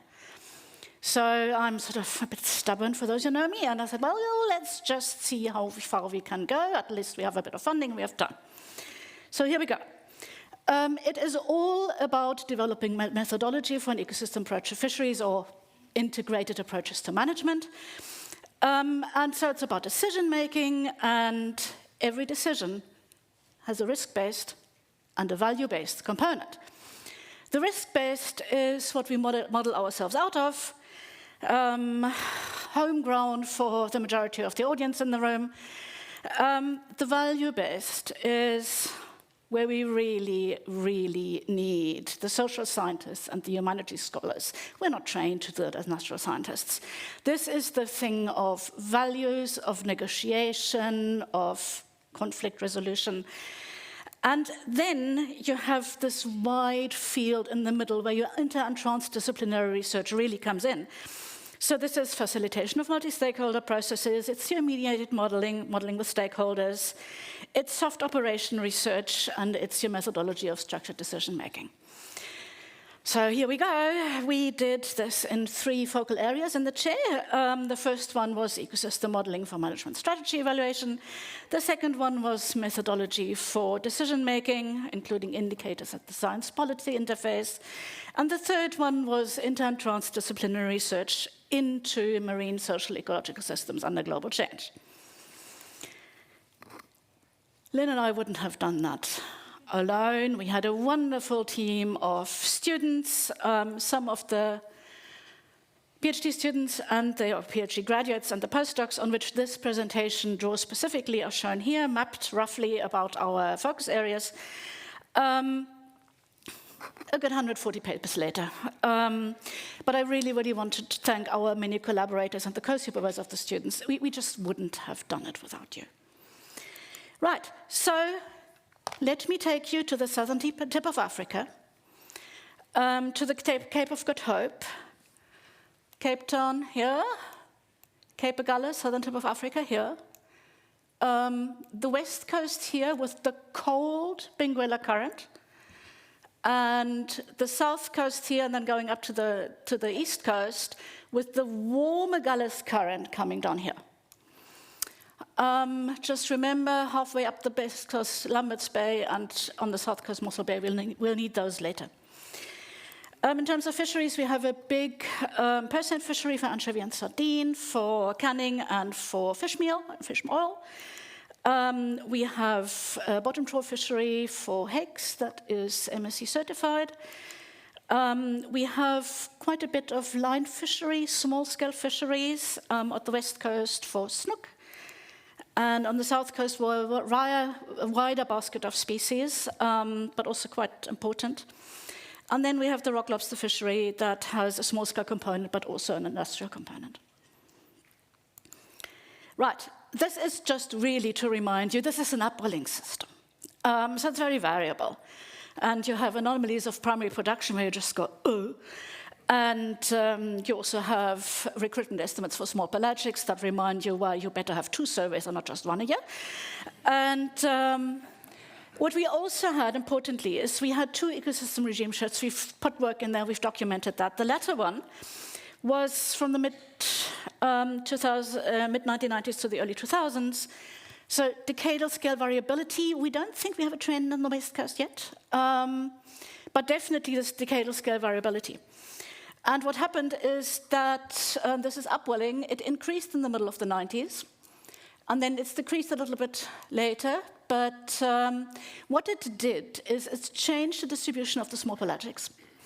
So then the fishery obviously followed, and you have a linearized coastline here, halfway up the west coast, St. Helena Bay, Cape Town, Cape Agulhas, and then over to the south coast. And in the 90s, the fishery had been sort of like halfway up the west coast. 2000, they were just south of Cape Town, 1, 2, 3, 4, 5. They were east of Cape Agulhas, the processing plants on the west coast. You can imagine what that means. So this really, really was an ecosystem regime shift. And for Lambert's Bay, up the west coast, you really saw the restructuring that was taking place as a ramification of this regime shift. A picture from the 1990s where you have a lively harbour. It was about 100 years founded as a fishery company town. And in July 2012, the cannery, the reduction plant, is processing potato chips. Yeah, so on the south coast, things have also changed. It's got more productive. The upwelling, coastal upwelling, which is also happening there, has been increasingly variable. I've spoken about the eastward change of the fish, 90s up the west coast, early 2000s, much more on the south coast. We've also seen long-term changes in the demersal fish community. This is comparing the fish community about 100 years ago. I told you they have data. The most important fish species here are not the most important species in the assembly, and this is fishery. It's Jaxcaris PhD. So the top species there, cob, has decreased a lot since the 80s, the mainstay of the handline fishery. 1980s to now, it's gone further down even since 2010. But what you'll see is that the reduction in the line fishing catches is larger than the reduction in the trawl catches. So, changes. Right, so what would we do with our areas? What you'll know Lynn for is the ecosystem modeling. We have a fitted ecosystem model, an ecospace model is under development, is getting there at the moment. We have an Atlantis model, this is Kelly. We have a frame-based model, regime changes, and we also have mice models. It's Laura's line fishery rock lobster model, and Kelly's small pelagics model that is actually being presented. Kelly has a busy day tomorrow on two talks giving you all the details. We've also done ecosystem modeling with stakeholders, so this is more to the topic of the session, around area closures of breeding colonies of the African penguin, which is an endangered species. They compete with fisheries for small pelagics as food. They are also subject to quite a few other pressures, chronic and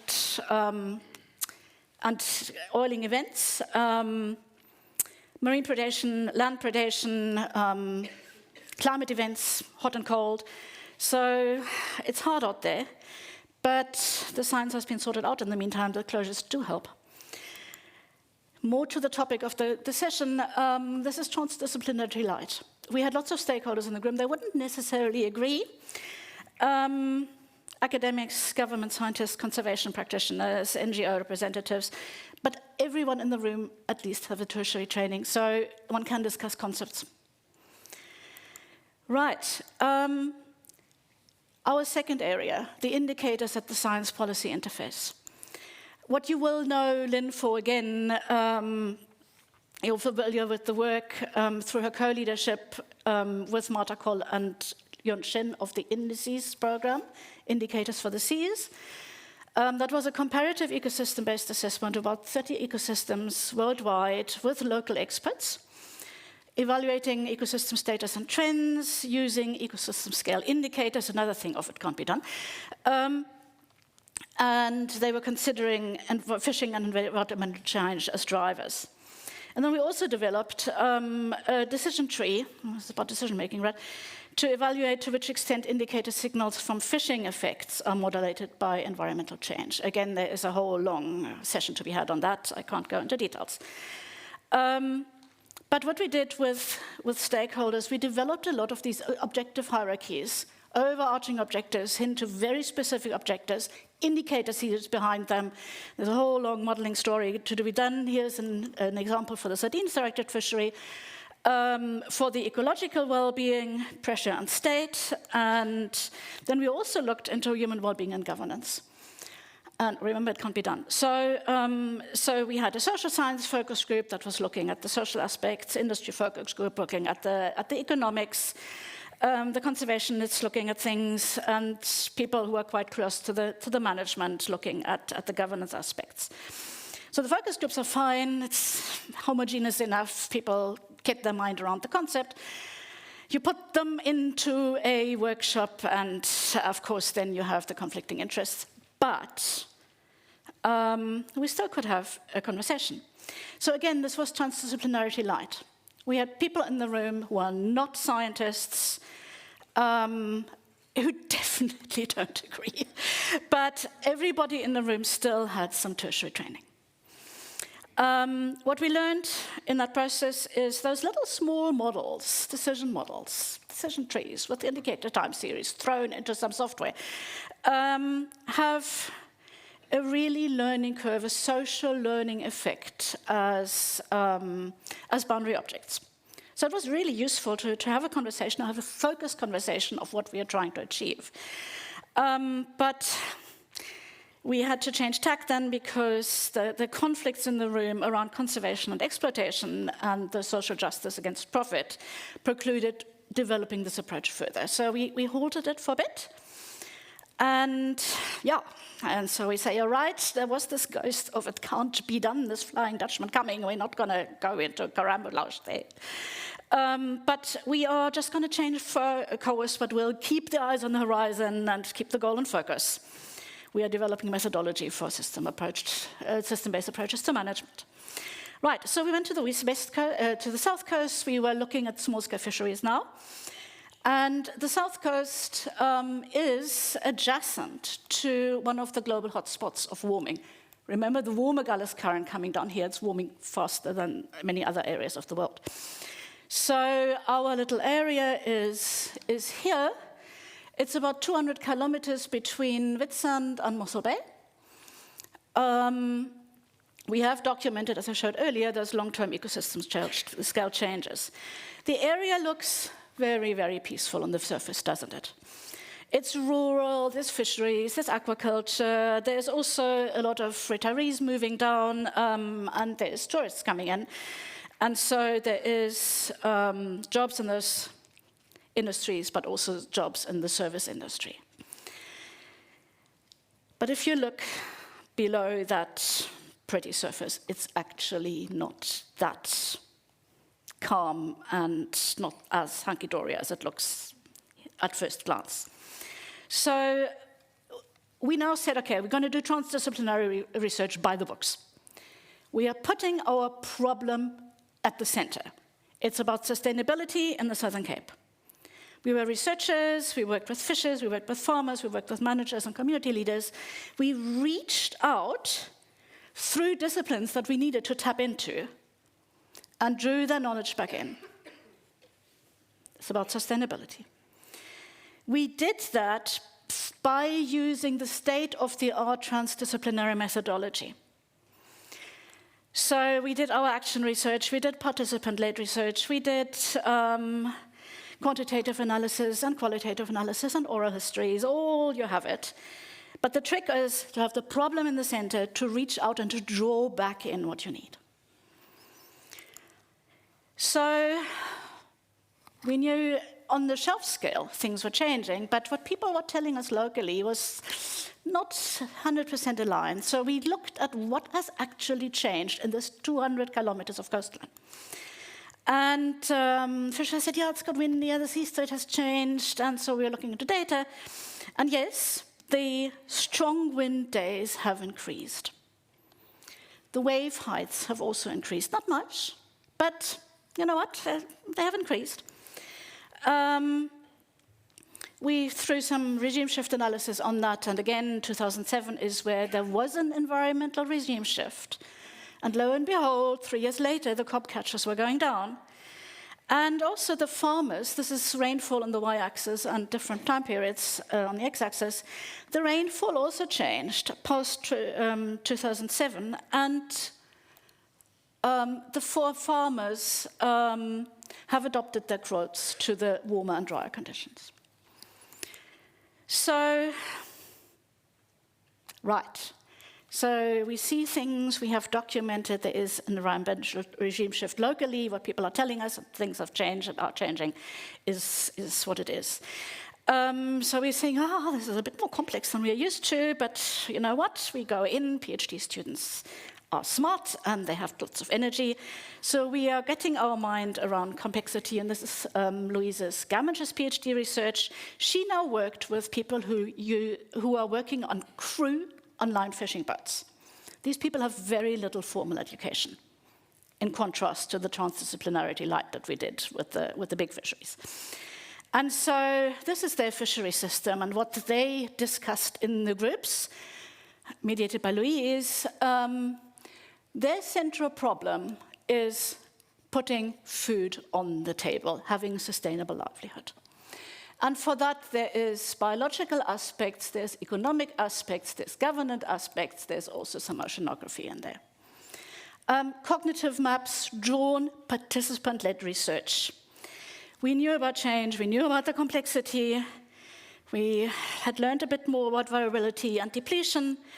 We learned a lot more about the communities and this condition of scarcity on various dimensions. The trauma that they experienced, about injustice, about broken promises, about the mistrust that there is. But we also learned about resilience, we learned about potential, we learned about leadership, we learned about communication. So we are far over on the value side now, right? So anyway, so we have a conversation. And we also then looked at the NOAA social indicators and South Africanized them in collaboration with Lisa and Trish. And what you'll see here, and I think this is quite educative, is that because of apartheid spatial planning, you have very affluent areas close to very, very, very poor areas, affluent areas close to poor areas. And so in a vulnerability context, we are looking at sensitivity and exposure to change that is across the region. But the adaptive capacity is very, very localized. You really have to go down to community level if you think about management and about adaptation to change. So we thought 200 kilometers of coastline was small enough. Now we are going back, we're going down to community level. And it's not as trivial, and this is Kayla Andres' master's research. For example, we go and there is differences in human capital. There is differences in bridging social capital. There is differences in physical capital. And you cannot just explain that by poverty. You really have to look deeper. And again, Kayla has an e-post in session 3, so there's more details to be discussed there. Right, so we know, oh God, yeah, we have to go local if we're going to do adaptation. And so we worked with Marcotte Fontaine, next to Stilby. And again, as for the cognitive maps, Louise worked with the people who are now crewing online fishing boats. And Louise goes in, and as you do, if you go into scenario stories, you look at some drivers, you contrast them along axes, and I said, okay, start with 2. So Louise goes into the workshops, and the fishers say money and fishing rights. And of course we looked there, but we have documented, we have talked with people about the changes that they say in the climate. So you can imagine, I'm standing up down and said, but climate. And Louise says, Astrid, participant-led research. This is what they are adamant are the 2 most important dimensions, money and fishing rights. Okay, I say we do the scenario stories, and that's what they did. There is one where both are bad, that is called Nothing Message Changed. Then when they have access but no money still, we'll get there eventually. Then if they have money but not much access to fishing, the going is good. And the Hunky-Dory one where both are positive, the future is bright. But what we did end up doing in the way is we did backdrop that with ecosystem states, where for the two negative scenarios, we would have to deal with an unproductive ecosystem, and for the two positive ones, we would deal with a productive ecosystem. Contrasting has something to do with natural science. But anyway, so, you know, can't have money if there's no fish in the water. So, right. So, scenario stories done, PhD written up. Louise goes back and does her feedback sessions. She talks to the fishers, she presents the results, has pamphlets with the stories. She's come back and said, did only go so good. People are a bit tired of research. Well, all right, it's not us. So then we say, right, these are really, really good stories. They have to go beyond the fishers who are just so focused on the rights at the moment for politics. So how do we do that? And we say it's communication. It's about getting out to a wider community. What do we have in terms of up-to-date state-of-the-art methodology? And we come and said, arts-based methods. Let's try that. So what we did is we got together with professional artists. We put on a musical theatre production with a local script write based on the scenario stories, professional actors and community actors, professional musicians, and the local school choir. And it looks like plenty of nothing. It was actually a big transdisciplinary project in itself, set in Malcote-Fontaine, centered around an accident that they experienced with one of the boats, and then giving you the conversations that one would have for those different scenarios. Very, very positive feedback, really helped with trust building. People felt heard, and that is important. So there are we now. Saatchi funding has ended. I'm a bit tired. So the leadership team taking over at the helm. It's Lynn, it's Louise, it's Kelly. In case you wondered why we have a session here, that's why. They're developing the approach further now in 3 areas, one at the west coast, one on the south coast, one on the southeast coast. What we do need at best is system resolution that really speaks to those areas, because we have to, in order to get the people with, we have to get down to the specificities. We've got funding for that for 3 years. We're going to build a basis that is more localized than what we have from the ecosystem models at the moment. And then we're going to take it back to the scenario stories. And yes, there is also a poster on that here. Right, so that's the plan. And in terms of the overall discussion, what have we learned in those 15 years and our little voyage here? In terms of inter- and transdisciplinary research in South Africa, yes, it can be done. It's a heck of a lot of work, but it can be done. Here, as elsewhere, this research is difficult. One bridges widely different ways of knowing. And one has to be aware that we are not extracting knowledge, we are co-creating knowledge. We have to think quite differently. It's about engagement, it's about respect, it's about our dialogue, proper dialogue. That builds valuing, and in that both process and product are important for decisions that are actually holding. It takes time. A long-term funding perspective really is key. We could not have done that without the 15 years of the chair. It still takes leadership, it still takes champions.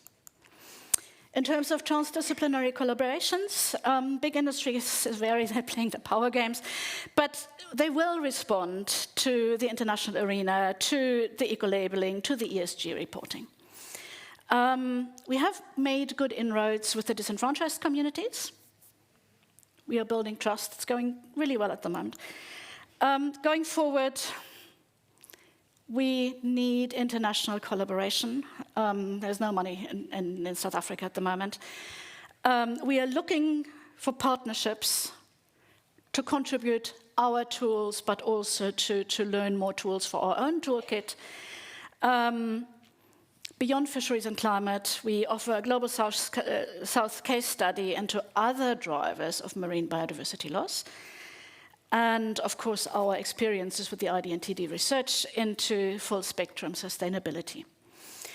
Last not least, we are also interested in addressing how to use the global targets for climate adaptation and how to meaningfully translate them into local decision making. And again, there's a poster by Jürgen Bormann in the poster session that I hopefully found. If not, go, it's Odem. On the southern Benguela fisheries, and Lynn is speaking about the global targets and how to localize them on Friday morning. Yeah, so that's a lightning walk through our world. Thank you very, very much. And I would also like to thank our funders, of course, the South African Research Foundation, but also the University of Cape Town, the Belmont Forum, and a couple of EU projects. Thanks very much.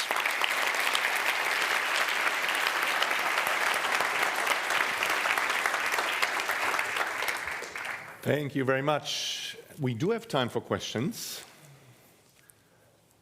If there are questions. There's a question in the far end. Thank you. It's a bit difficult to see the far end. It's a bit light here. But there we go. Sorry, it's me again. I spoke to you yesterday evening, Astrid, and you were a little worried about today, but I think you've done a great job, so thank you very much for showing it. Thank you, Mark. I am delighted.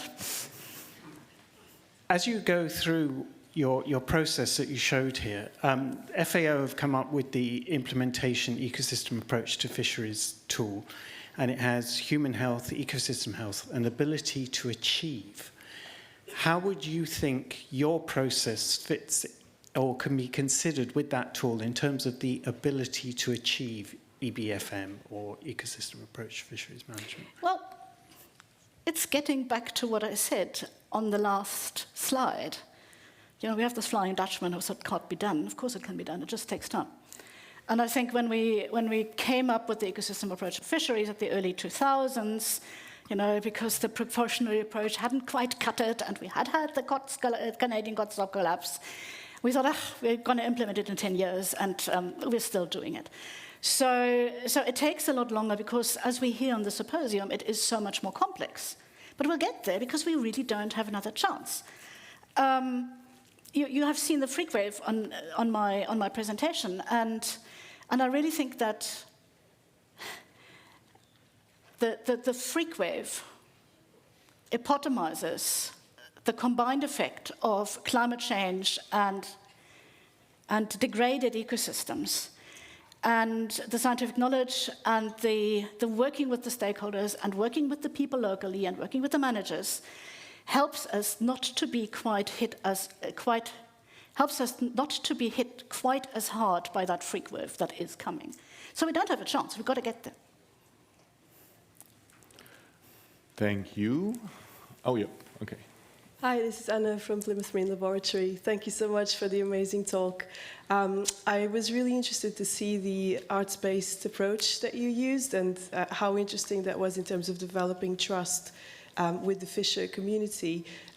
My question is about, so in my case, so I work in the UK, and I see very much these arts-based approaches a great way, as you described, to build trust and also to better understand the values and concerns of our communities.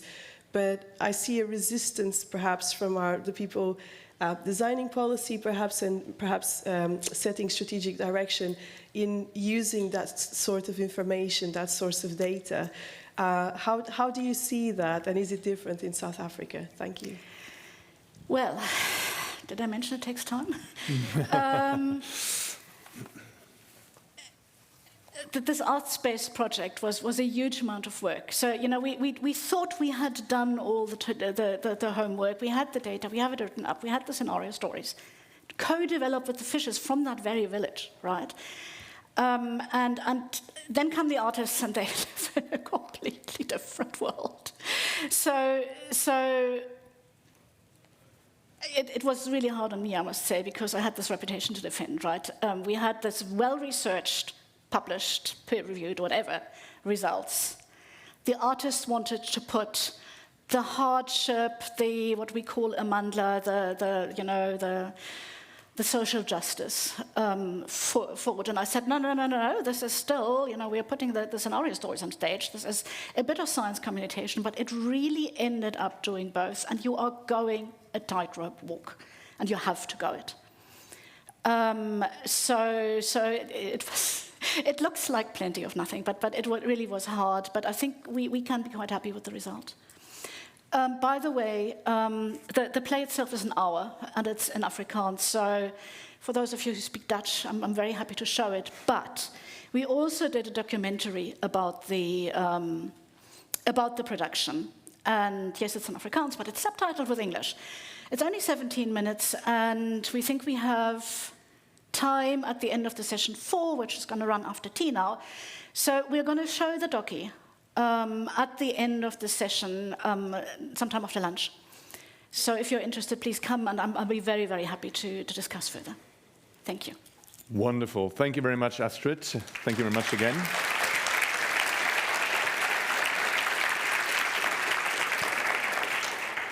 And we're coming now to our fifth, no, sorry. We had a wonderful bouquet of different topics this morning, and I think that was really stimulating, and I hope that it also stimulated you to join the sessions in this afternoon and this late afternoon on the aquaculture. So we are breaking now for coffee and reconvene at 11 in the sessions. I thank you very, very much for your attention, and I'm very glad at the very end we actually eventually came to the singing part. So, enjoy.